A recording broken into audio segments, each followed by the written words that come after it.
no live in a tenement yard. No. Rude boy no live in a tenement yard. Too much watch it, too much so. Them chatty, them so. What's up, family? It's your boy, the Urban Sports Guru. I'm in the building. Thank you for coming here and watching the show. Make sure you hit the like, hit the subscribe. In this video, we're gonna cover NFL free agency. There's been too many signings to cover them all. There's too many signings, too many cuttings, and then prominent guys are getting cut and they signing somewhere else. Just now, and this morning, got the alert. Tyrann Mathieu, the Honey Badger, was cut. He was being courted by my Giants and another team. He ended up signing. Where did he sign? He signed with Houston. 1-year deal, $7 million. So there's been too many signings to talk about them all.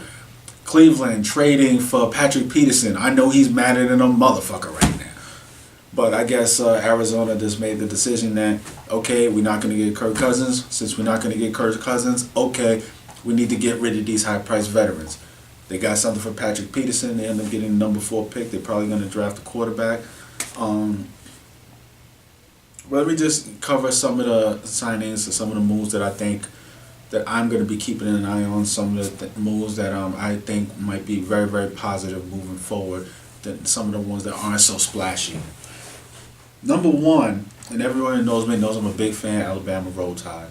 But it's not solely just because of this. I'm really excited for A.J. McCarron because he's finally getting a chance to start. He should be getting a chance to start in Buffalo.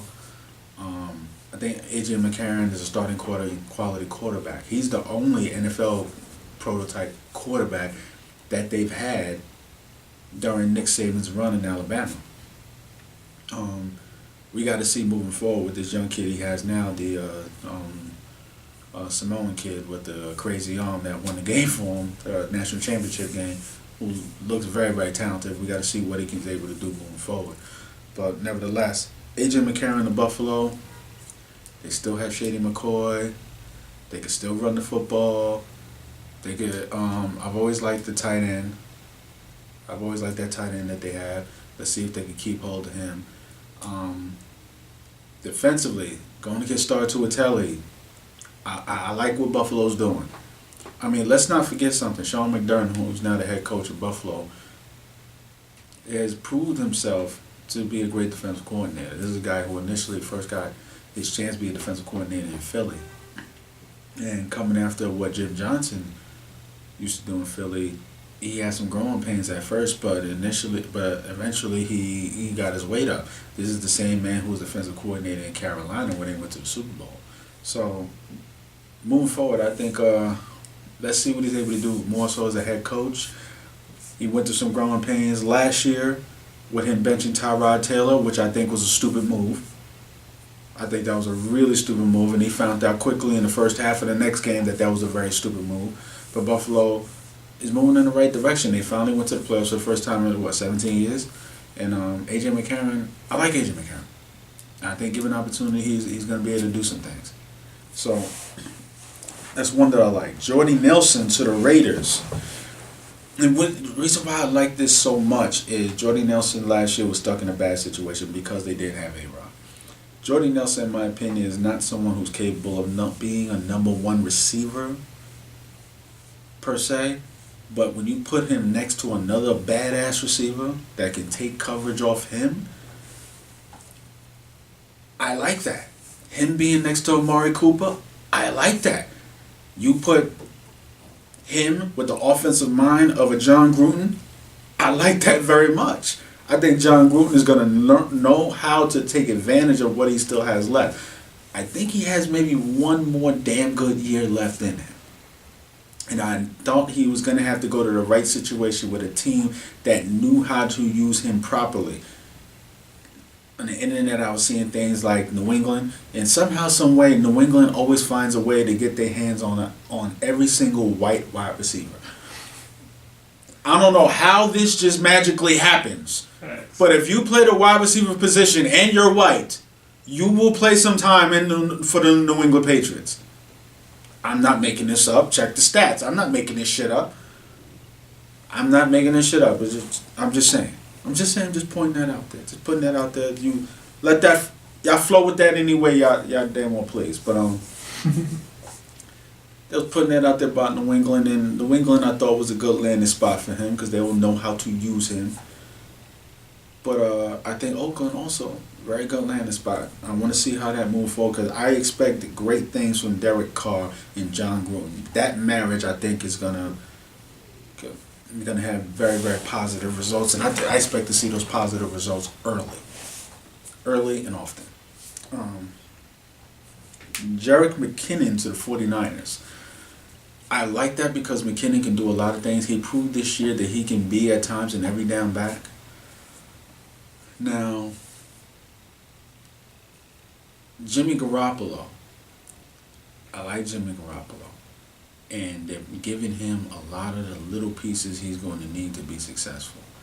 And Jerick McKinnon is going to help him very much because they're going to give him someone that in times of trouble, he can just dump it down to him and he's going to be all right. He can get the ball out of his hands. That's why I think Jerick McKinnon is going to help out. It's definitely going to be a big help to Jimmy Garoppolo. You're paying Garoppolo all this money, give him guys that are going to help him.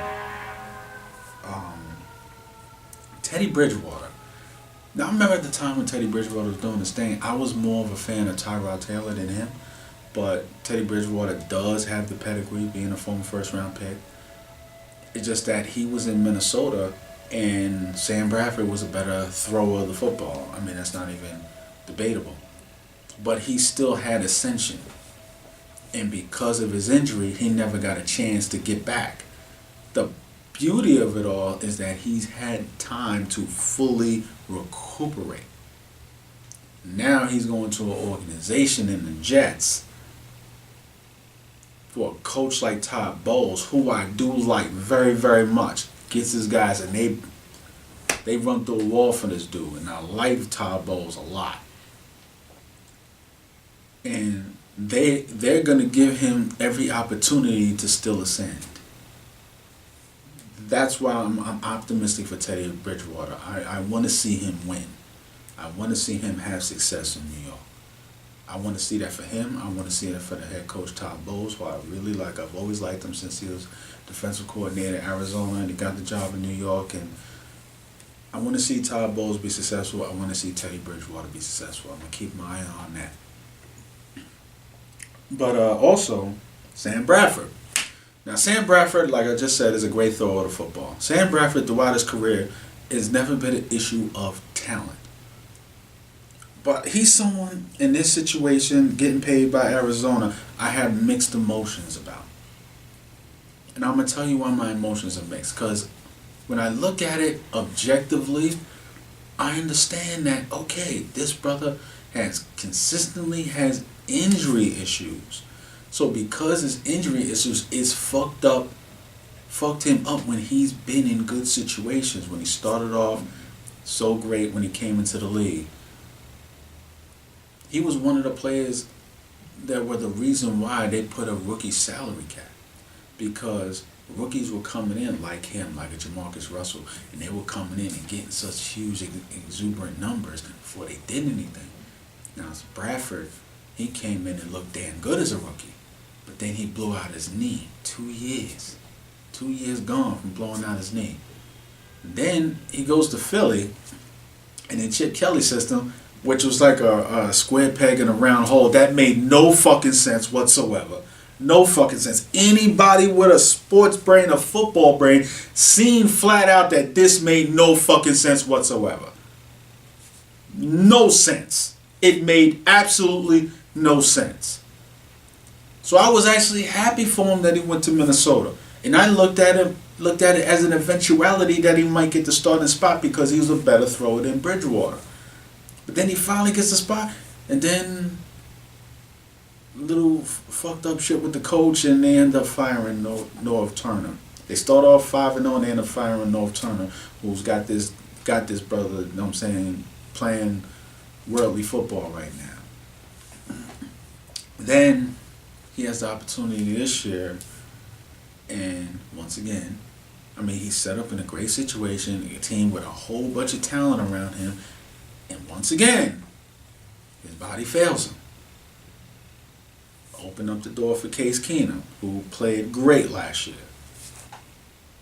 And they did things that really helped the quarterback.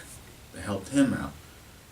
Sam Bradford could have been there benefiting from that too. But then he basically missed his majority of last year. And now he gets another job. Like, he gets yet another opportunity. And the thing that I think about, how many chances and second chances and third chances. Yes, he does have talent. I'll never ever dispute his talent. All these chances he's getting, when is Colin Kaepernick going to get his chance? I mean, when? We seen this week a workout he had, I believe it was in Houston. And like I said, I'll be objective. I've always said, and I've said this from last year, these workout videos or these growing sessions that he's having, I am of the opinion that he was putting this work in last year. I've always been of the opinion that these videos of him putting in this work should have been coming out last year. Now, I know black folks might not want to hear me say something like that, but I don't give a fuck. Because what pissed me off was when you started hearing murmurings around people who were so-called close to him, and they were questioning if he even wanted to play football. And for me, I always said if he was putting out videos like this last year, those questions would have never came. When I look at a brother like James Harrison in the offseason, the work this man puts in, and he puts it out there for the world to see.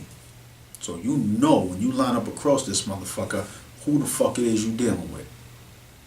You know the kind of what this motherfucker is made of. You know the kind of work he's put in.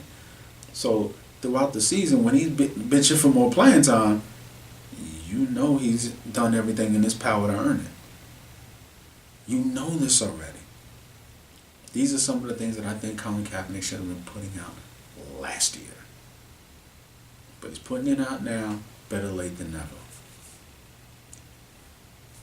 The fact that he can't get a second chance, and this man is getting second chance after third chance, who is talented. I'll never deny a man's talent.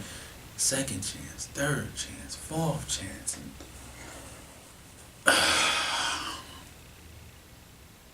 That like I said, mixed emotions, because it's not that he isn't talented, but it does piss me off. It pisses me fucking off. It really fucking pisses me off. Really fucking pisses me off. Clearly what Arizona's doing, getting rid of the veterans that they have, is they looks like they might be going into a bit of a rebuild. But with that being said, you give Sam Bradford a ton of money?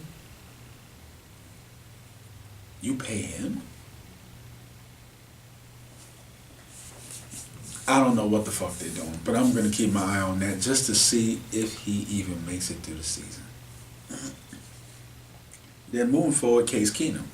Now, Case Keenum, I think, presented that much value to the Vikings. I'll say this again for a fact. I think he presented that much value to the Vikings. You take him out of that situation in the Vikings, and now he's in Denver. I don't know if he's going to be as valuable to Denver. Now, I have to applaud John Elway for not overspending on a quarterback who's not basically a Peyton Manning or what he was when he was playing. I get that. But when I look at Minnesota in comparison to Denver, just when both teams have great defenses. Scrap that. They both have great defenses. One does this better, then that does that better, whatever. They both have great defenses. However, Denver has a second-year coach who's still trying to prove himself. Minnesota has a much better coaching staff. Minnesota has a much better offensive line. Denver has their receiving core. Their top first two receivers are better. You know, with Demaryius Thomas and Marion Sanders. Demaryius Thomas is still one of the top 5 receivers in this league, if not top 10. So their receivers are better, but Kyle Rudolph is better as a tight end than anybody they got in Denver. And when I look at the running backs, yes, they lost McKinnon, but if Murray comes back and he's 100%, not Murray, Florida State kid comes back. Dalvin Cooks, he comes back and he's 100%. Their running backs are far better than what they have in Denver. So I think Case Keenum meant that to Minnesota. My fear is once he's taken out of Minnesota, he is not going to be as valuable. Hence, will not be as good. I don't expect him to be as good as he was last year. I hope I'm wrong, because I like seeing rags to riches. I love seeing people, you know what I'm saying, start from the bottom and get someplace, and, you know, I love seeing shit like that, but I got a big question mark on this. And last but not least, my Giants, you know what I'm saying, taking care of the offensive line, getting Nate Soldier. So Nate Soldier, you got him, you take care of the left tackle spot. One thing they seem like they're going to do, and they've spoken out this, they're going to give Eric Flowers one last chance. They're going to move him to the right tackle spot. Now, I last year would have been open to this idea. Around this time, I would have been open to it. This year, I'm not. I'm not open to it. As a Giant fan, I have no choice but to just hope for the best. Because I don't think I do not believe Eric Flowers is going to be good at either tackle spot. I will accept him at guard. Because nowadays, what teams do, they'll just take their best pass rusher and they'll move him to that side. This is what they do. If they know simply you can't handle speed rush, you can't handle a bull rush. If he can handle a bull rush, which he's seen he can't handle a left tackle, there's more bull rushers on the other side than there are at left tackle. Way more bull rushers. So, like I said, as a Giant fan, I need this to pan out. I do like Nate Soldier. It does open the door for you can keep Fluker at right guard. It does open the door. They did sign a guard, so you can leave that. The guard from Jacksonville, I don't want to mess up his name. You can leave him at left guard.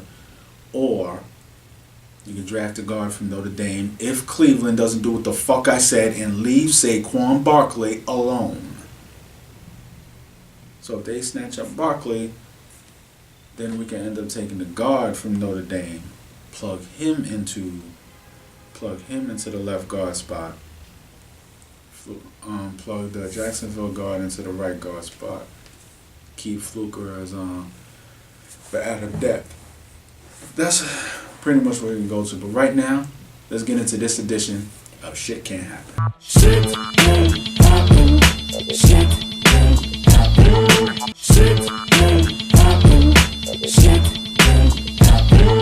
This ain't funny, so don't you dare laugh. Shit can't happen to him and your ass. Shit can't be touched, don't think you can't. Cause niggas ain't fucking around no more, man. This ain't funny, so don't you dare laugh. Shit can't happen to him and your ass. You can't be touched, don't think you can't. Cause niggas ain't fucking around no more, man. Edition of Shit Can't Happen. We have my dookie, Mr. Jason Tatum, giving the cross up and the tomahawk against the Wizards. Now you see right here, stop. Let's see where it stop. No, saying he's coming through the pick and roll and Martin Gortat. No, Tatum is coming right at him. I think he figured he could jump out, then Tatum would pass the ball. He'll get rid of it. Oh no, he was wrong. He got crossed up. Then the tomahawk for the highlight. I guess Gortat thought when he stepped out like that shit couldn't happen. He found out the hard way. Jason Tatum, the dookie, and Shit Can't Happen. Now, people, I'd like to thank y'all for sitting here watching this podcast with me. For those of y'all that are sitting here watching it, you could have been anywhere in the world, but you're here with me. I appreciate that. Urban Sports Guru. I'm out. God bless.